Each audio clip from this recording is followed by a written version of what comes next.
Hey, everybody. Welcome again to the Experience Maker, episode number 25. This is Dan Gingiss, customer experience speaker and coach. And I am so happy that you've joined us for another really interesting customer experience discussion with another experience maker. We're here every Thursday at 4 p.m. Tell your friends. And again, we appreciate you being here. And feel free to ask questions on both Twitter and LinkedIn. We can see the questions come through, and I will be happy to deliver them to Sue later on in the program, and we'll get her answers. This is an unscripted program. I have not talked to my guest about any of the questions that I'm going to ask, and that's sort of the point, is it's relaxed and conversational, and so we love to have your questions as well.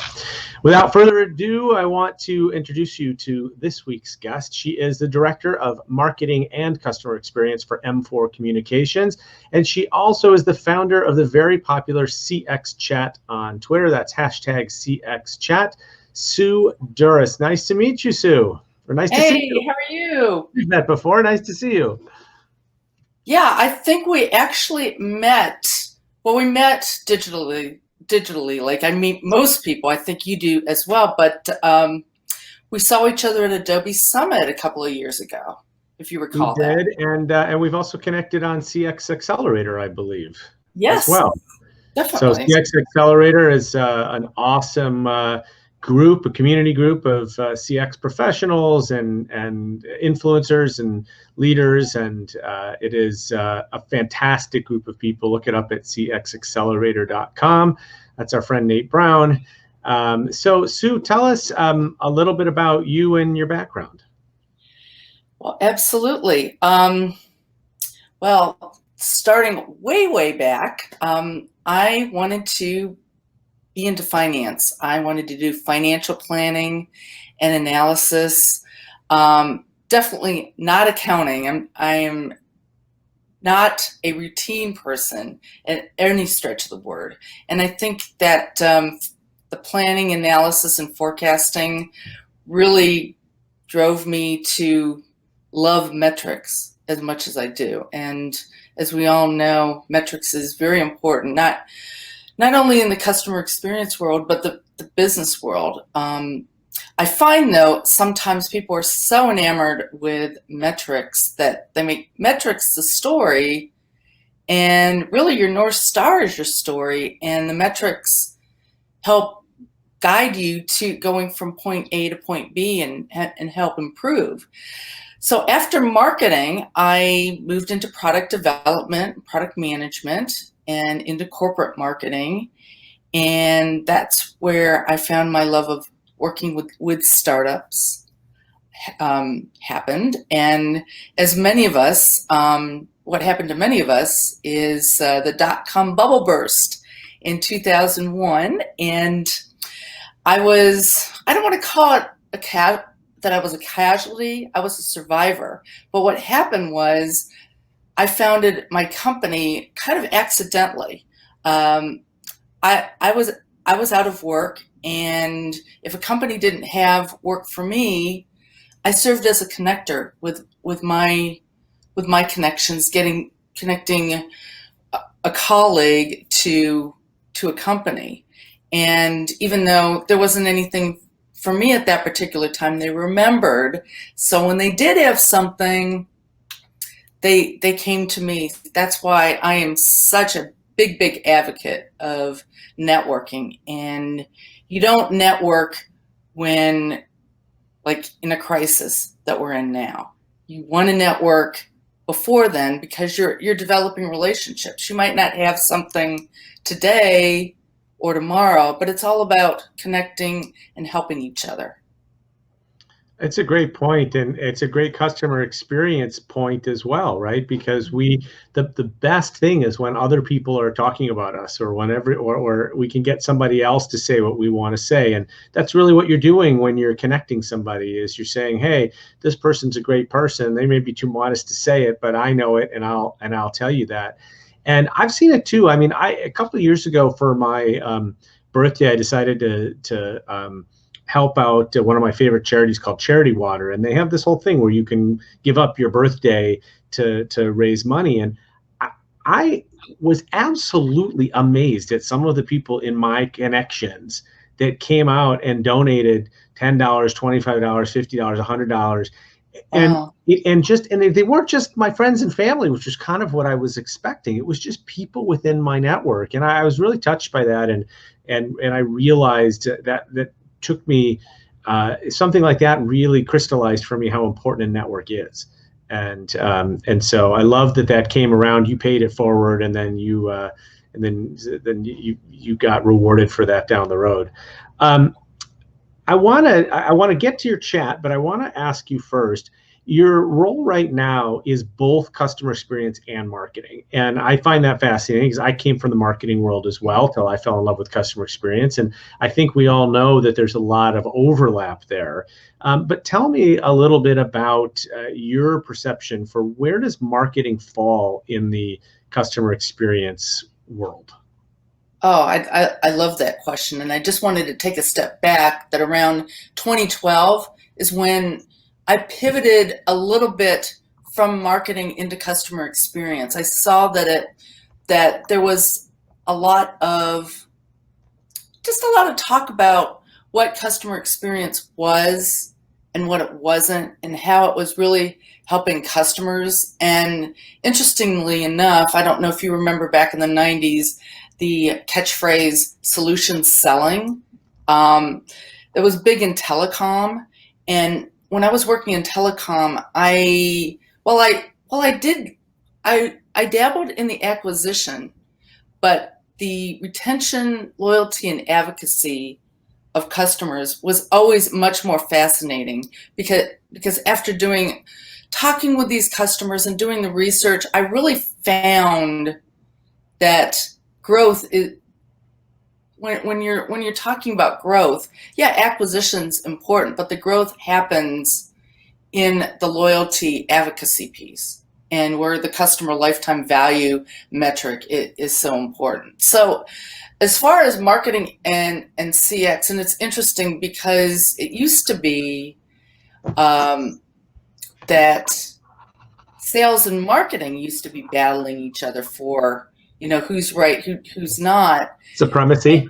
Yeah, exactly. And I saw the paradigm shift to marketing versus CX, and we're two sides of a coin.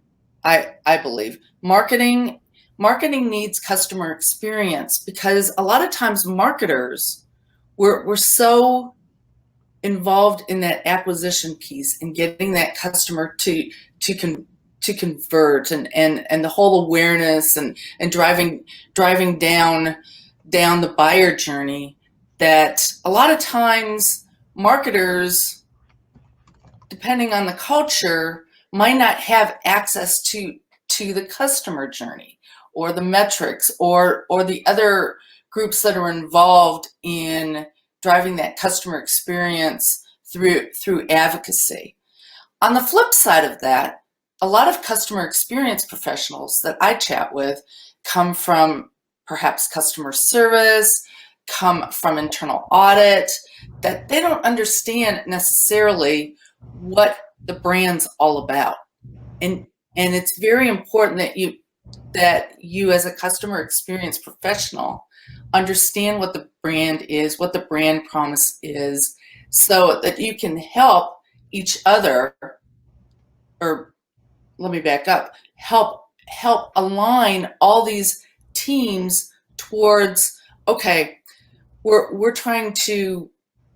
looking outside in. What does the customer want? What is the what do I want to say here? The compelling business issue that we're trying to solve for them. Is it whatever that is, and customer experience and marketing working together to basically drive from the awareness stage all the way through the journey. And that takes two pieces, Sure. marketing and customer experience. Yeah, and I love the comment I just figured out about how marketing and experience are two sides of the same coin. Uh, a good friend of mine, Sarah Grace McCandless, says, I believe marketing and customer service are all part of the customer experience. Absolutely. Everything, every interaction that a customer has with you is part of the experience. I do think that's where marketing can play a huge role. And in fact, I think marketing sets up the experience because it sets up the expectation. You make a promise with your marketing, and then the company better deliver on it. And so that's why I think the two sides of the same coin Oh, yeah, makes absolutely. a ton of sense.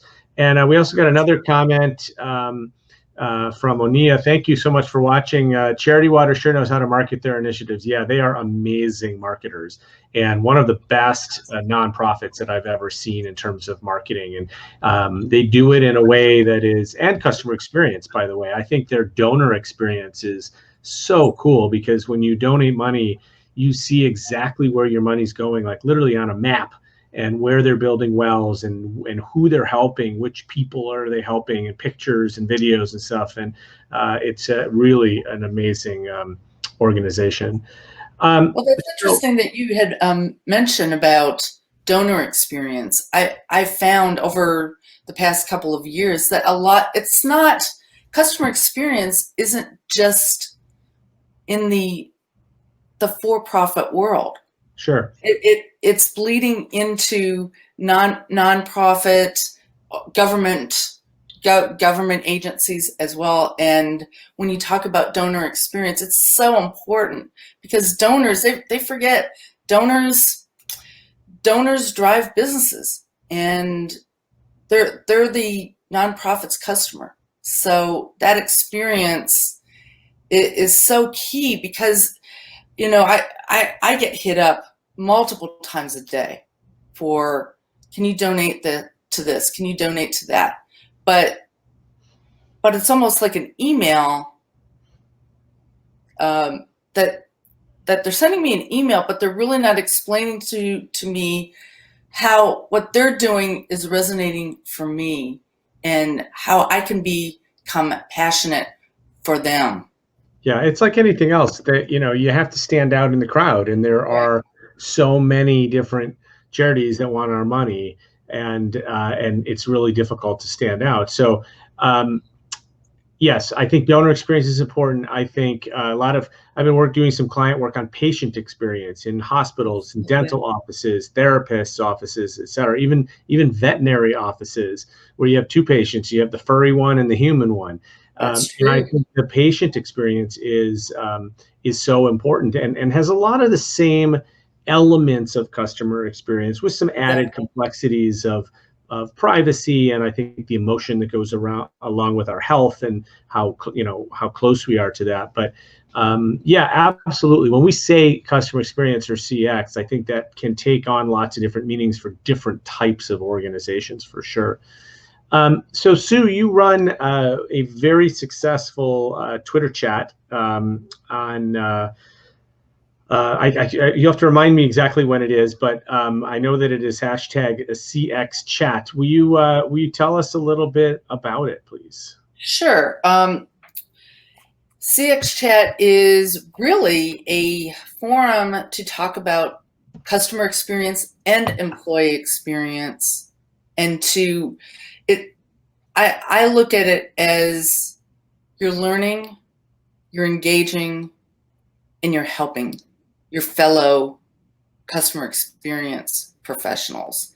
And the reason that I've been very passionate about the whole EX, employee experience, and CX, customer experience, is my philosophy is that when you align culture, employee experience, and customer experience, it's going to drive growth. And so we talk about different topics every week, every Wednesday at 11 a.m. Pacific time, 2 p.m.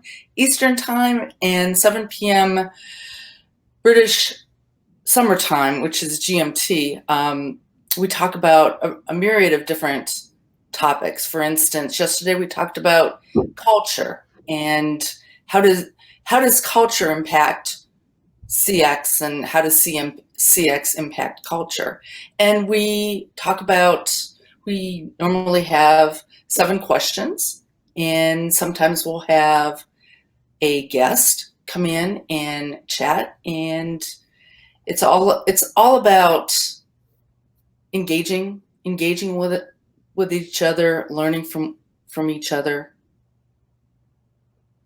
I love it, and I am a big fan of Twitter chats, and highly recommend them. If you haven't spent time on a Twitter chat, it is a terrific way to get to know new people who are interested in a similar topic to you, and whether that's customer experience or marketing or soccer or baseball or arts and crafts. There's a Twitter chat for almost everybody out there, and it's also a great way to build your personal brand, because you meet new people, you follow them, they follow you, and you grow your network that way. As Sue was saying before, how important it is to have a network. Love the comments that are coming in, and I'm going to try to get to everybody. Paul Anderson mentions, back on the nonprofit, that at the Y they use the word member instead of customer, so that it's a member experience. I think that's an awesome concept as well.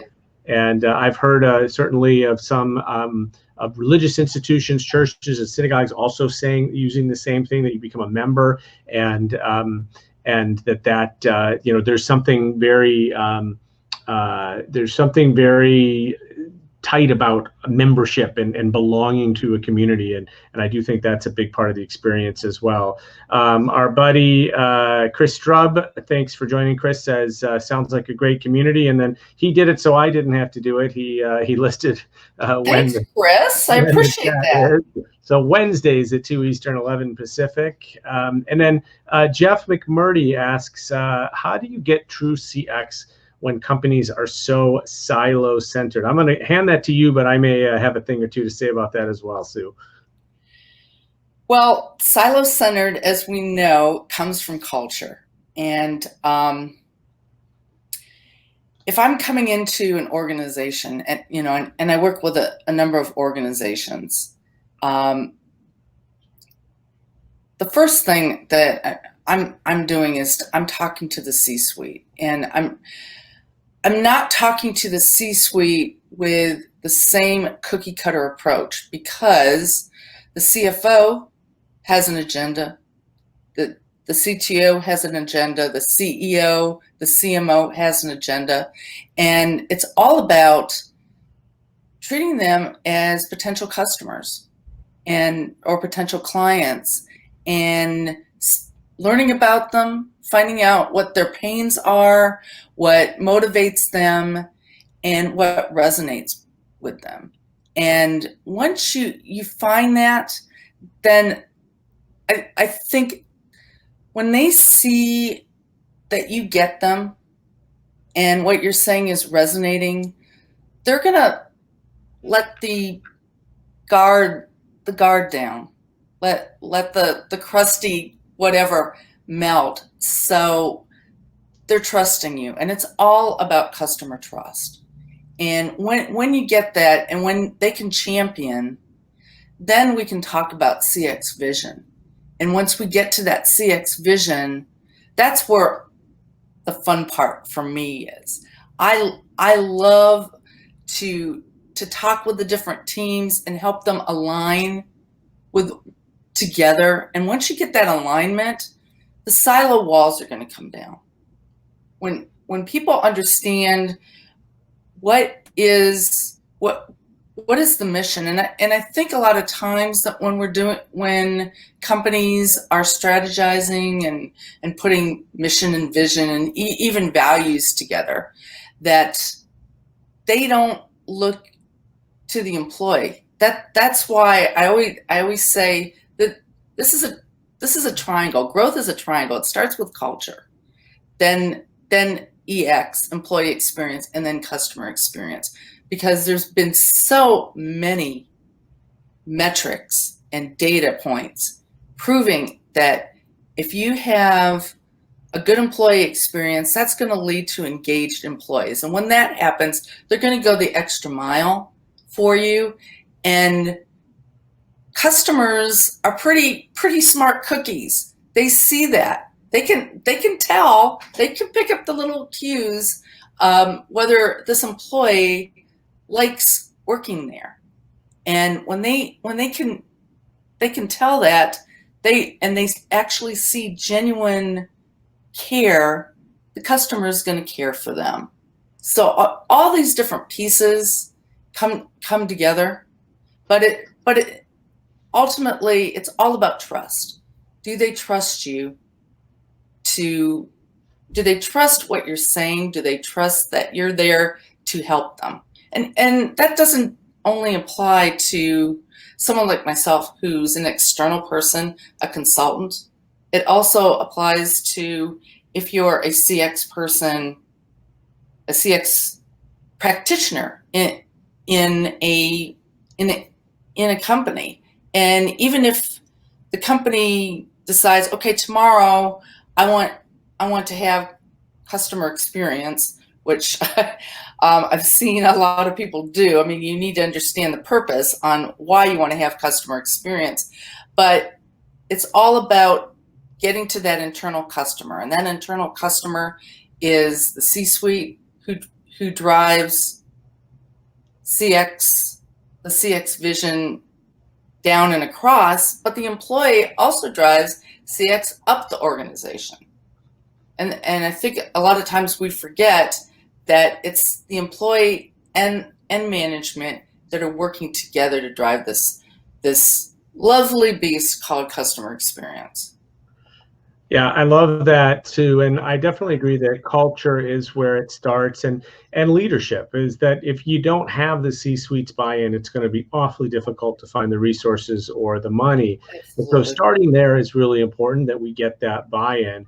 I think that if you're in a siloed organization, you're having trouble working across silos, the best advice I can give you as a starting point is to look at transition periods that the customer goes through. And if you're building an experience within your silo, look at where the customer came from before they got to this part of the experience and look at where they're going next. And chances are where they came from and where they're going next are not parts of the experience that you oversee. But you can ensure that the transition from your experience to and from your experience is clean and easy for the customer. And that may involve contacting the person in another silo that owns the experience that the customer is either coming from or going to, and working with them to make sure that transition is clear. Probably the most obvious place where this happens is in B2B companies, when we have a sales staff that goes out and woos a customer. And let's face it, just like as consumers, we buy from people we like. So we like the salesperson, and that's why we decide to sign a contract and see what this software as a service is all about. And then the first thing the salesperson does is, hey, thanks so much. Here's your new account manager, or here's your client success person. I'm out of here. I got to go sell more clients. And the customer is left basically at the altar. You've asked them to, they've agreed to marry you, and now they're standing at the altar and are being told they're actually marrying somebody else. And it's a very choppy and uncomfortable transition for the customer, even though it may make sense for the silos that are in your business. So what do you do about that? I always suggest to B2Bs that the salesperson stay on the account for at least the first 30 to 60 days, along with the customer success person or the account manager, so that the customer knows that salesperson's not going away. I have his or her phone number and email. I can contact them at any time. It's an easy transition for me instead of this really abrupt thing. But absolutely. That's why, what I was going to say, that's why onboarding is so important. And it should be about, depending on the organization, it should be anywhere from 90 days to a year, depending on, a more complex sale. But the research that I've done is if you have a structured onboarding program, you can drop your churn by at least 25%. And I love that you were talking about breaking down the silos and the handoffs. And that's a great segue into customer journey mapping. That when you can work with your fellow teams on looking at, okay, what is the journey the customer is taking, And we have an idea of it from internal. Now what we need to do is validate that with the customer to see where there might be some gaps, where we can close those gaps and improve the entire experience along with their voice, the voice of the customer. That's going to improve everything so much. For sure. And I appreciate that you mentioned voice of the customer. I get so many questions from clients that ask me, well, do you think we should do it this way or do it that way? And I say, you know what? It doesn't matter what I think. Even though I've been doing customer experience for a long time, and I could probably give you an opinion on which one I think is going to work. But I don't know your customers. You know your customers. And the best thing to do is to ask them. And they're going to tell you whether they like green or blue, for example, right? Which I don't necessarily have a huge preference for, other than today I chose a blue shirt. I think last week I wore a green shirt, right? But it doesn't matter. But resist the urge to try to guess what your customers want and ask them. And the other thing that I think is really a critical piece is that you have to combine voice of the customer, which is VOC, with what I call AOC. And I don't mean the hot rod US representative. I mean actions of the customer. Voice of the customer, actions of the customer. Sometimes those things are different. For example, an action of the customer might be a pathway that they take on your website. They log in and then they go to this page and then they go to this page, and they use the navigation or they use the search bar or what have you. That's their actions. Now, if you ask them in a survey, would you rather use navigation or a search bar? They're going to tell you one or the other, but that's not necessarily what they're going to do in real life. And so you have to combine those two things to get the full picture. Oh, yeah, absolutely. Sue, believe it or not, I told you this was going to happen. This is like the fastest half an hour. You have the fastest hour in the CXchat on Twitter. I have the fastest half hour in that this conversation goes by so quickly. But I've loved talking to you, and I'm going to put up Chris's post again to remind people of the CXchat. It's on Twitter. It's Wednesdays at 2 p.m. Eastern, 11 a.m. Pacific. Join Sue and the team as they talk about different issues affecting CX, and it is a really, really good chat. And if you don't know how to use a Twitter chat or participate in one, just follow the hashtag CXchat. Just go to the search and type in hashtag CXchat, look at the messages and start responding and engaging to them, and you'll have a great time. So Sue, thank you so much for being here. I really appreciate it. Oh, well, thank you for having me. I appreciate that. Awesome. Well, we'll talk again soon. And I want to thank everybody for joining us. I do have a minor announcement. I'm going on vacation next week, and so we are going to not have a show next week. We're going to skip next week. It's the first time in 25 weeks that we're skipping, but we will be back in 2 weeks on August 6th with Stacy Sherman. And if I can, in a moment, I'm going to try to bring up this picture here. There we go. There's Stacy.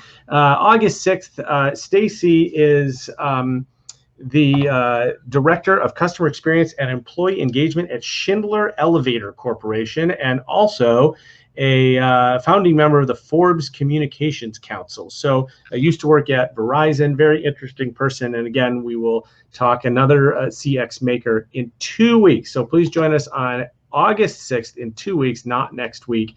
But thank you again for participating. Thank you so much for your questions and comments.